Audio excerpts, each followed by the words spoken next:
Trial of trio accused of name-dropping Mnangagwa's son proceeds, after acquittal on one charge. The 20th of August 2025, by correspondent.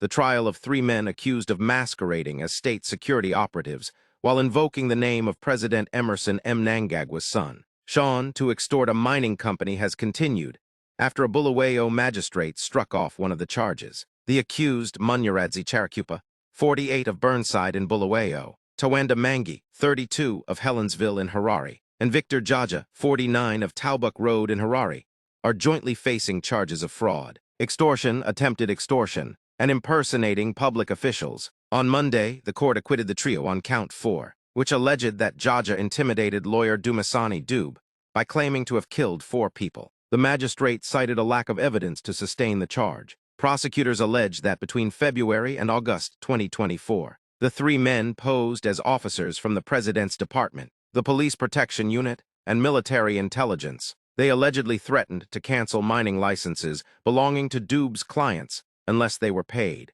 extorting more than $55,000 in the process. The gang is said to have repeatedly invoked Sean Mnangagwa's name to legitimize their actions. However, when Dube traveled to Harare to meet Sean, the president's son denied any involvement and advised him to report the matter to police. Among the charges, the trio allegedly forced Dube to hand over $40,000 on July 23, 2024, after presenting a forged power of attorney claiming they had become directors of Fools Investment, PVT, Limited in another instance. They allegedly demanded $5,800 for accommodation and car servicing, while claiming to be on special deployment. They are also accused of posing as police officer to gain access to Fool's Mine in August, where they attempted to assess gold deposits. The case has been remanded to August 22 for continuation of trial.